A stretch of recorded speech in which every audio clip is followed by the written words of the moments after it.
నమస్తే అండి. నేను మీ Saritha. Welcome back to Saritha cooking and vlogs. ముందుగా అయితే అందరికీ సంక్రాంతి శుభాకాంక్షలండి. సంక్రాంతి స్పెషల్‌గా అయితే ఈరోజు మీకు ఒక స్వీట్ రెసిపీ చూపించబోతున్నాను. చాలా సింపుల్ ప్రాసెస్. ఎప్పుడైనా స్వీట్ తినాలనిపించినప్పుడు గానీ, లేకపోతే ఇంట్లో చపాతీలు ఉన్నప్పుడు ఇంట్లో ఒక్కోసారి చపాతీలు కూడా మిగులుతూ ఉంటాయి గదండీ! ఆ చపాతీలతో ఎలా స్వీట్ చేసుకోవాలో చూపిస్తాను.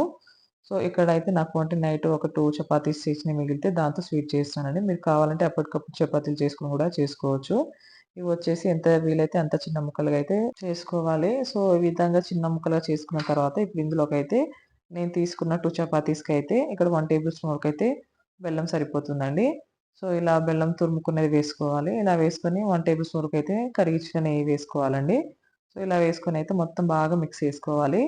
ఈ స్వీట్ అనేది చాలా బావుంటదండి. పిల్లలైతే చాలా ఇష్టంగా తింటారు. అలానే హెల్తీ గూడా. అందులో బెల్లము, నెయ్యి వేస్తున్నాం గాబట్టి పిల్లలకి గూడా హెల్త్‌కి మంచిది. కాబట్టి ఈసారి చపాతీలున్నా గానీ, లేకపోతే అప్పటికప్పుడు చపాతీలు చేసుకొనైనా ఈ స్వీట్ అయితే చేయండి. చాలా సింపుల్ ప్రాసెస్ ఈజీగా చేసుకోవచ్చు. అలానే టేస్ట్ కూడా చాలా బావుంటది.